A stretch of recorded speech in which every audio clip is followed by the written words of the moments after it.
Good evening, my friends.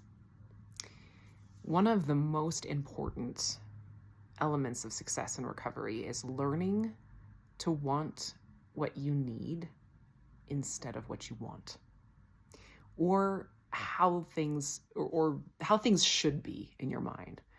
This demand, possibly unconscious, that things should be different than they are.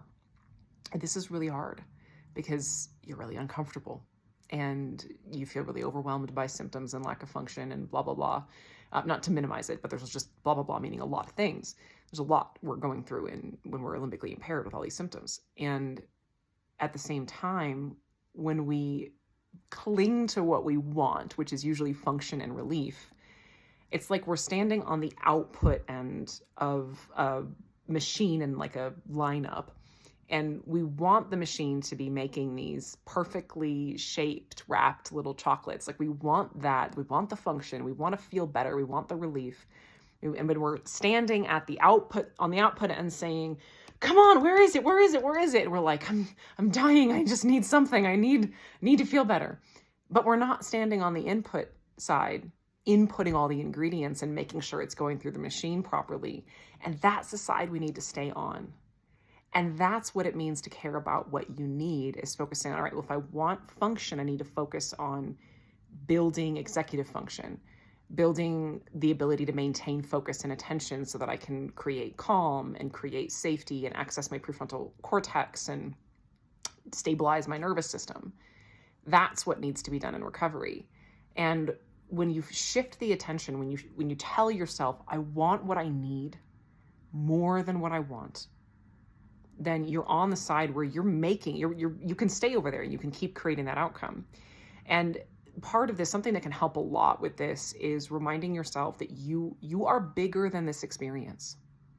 There's a profound amount of feeling not okay involved in being dysregulated. It's a massive feeling of, I'm not okay, I don't feel okay, this is not okay. That's the screaming message from your brain and nervous system all the time. So it's really hard to want anything other than to feel okay. It's difficult. Remind yourself, I am bigger than my unmet needs. I am bigger than this discomfort. I'm bigger than these sensations. I'm bigger than this experience. I am more than this. And I have the ability to stand by and focus on meeting the needs, on using your tools and loving yourself unconditionally and remaining detached from outcomes. Because the machine, the process is the machine here, just the natural process of brain rewiring creates the outcome for you. In a sense, nature creates the outcome for you because nature designed your brain. Like it's like if you're growing a plant, same thing. You put the seed in the ground, you don't stare at it and fuss over it and get anxious about it. You just make sure that the environment is right and you have a sense of trust that eventually that seed's going to sprout and it's going to grow whatever it was supposed to grow. You have a sense that if the environment's right, it'll work. That's what trusting the process looks like. Now, in later stage recovery, this takes on a different meaning, especially if you're recovering from complex PTSD or the fawn response. It's a bigger process. There's more that we need to build in terms of function. There's a lot of elements of your psyche and your personality and your brain and nervous system function that just never got set up. It's like someone brought all the pieces for a trampoline and just plopped them down and walked away. Like we have all the stuff there, but it never got put together. So if those are situations that you find yourself recovering from in later stage recovery, know that there's a lot more to be done. And it's okay that it takes time. It takes a lot of love and energy that you're pouring into yourself. You're going to be spending a lot of time on you, which is going to feel very weird and very different than what you're used to. But it's necessary. Like that function was supposed to be built in the context of a tribe of fully functional adults over the course of, 20 years or 15, like 20 years.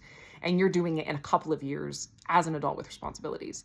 So focus on what you need and wanting what you need. I know for me, I was the poster child of being like, I don't want to be patient. I want what I want and I want it now. And this shouldn't be this way and it shouldn't be this hard and it's not fair. And I just spent a lot of years doing that.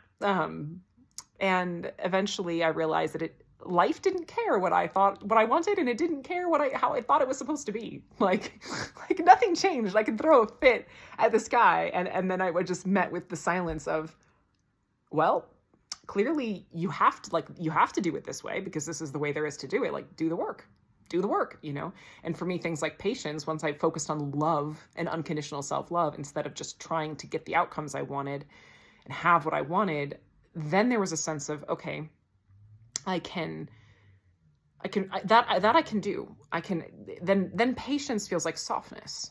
And I'm like, okay, I can be patient if I can recognize and accept that I can't make this, no matter how much I should the process or myself or life, it isn't different than it is, even if I think it should be. So if I'm patient, then at least it's softer. It's more loving to me. It's more gentle on my nervous system if I'm patient. It's more, I'm actually able to relax if I trust the process. And I'm never going to get a relaxed brain and nervous system without believing things that allow me to relax, without having habits like trust and faith in the process that allow me to relax, without taking this perspective that, okay, I'm like an oak tree. The seed is here. Everything's inside of me. I'll figure it out. I just do the next thing that my intuition is guiding me to do, and we're going to get there. But that's where unconditional self-love is the only context in which recovery can occur, because we need to be able to rise above our wants and our discomfort to be able to meet our needs and do the work. So sending you lots and lots of love and courage and strength. You are worth this, and recovered life is just so much more than worth it. Love you guys.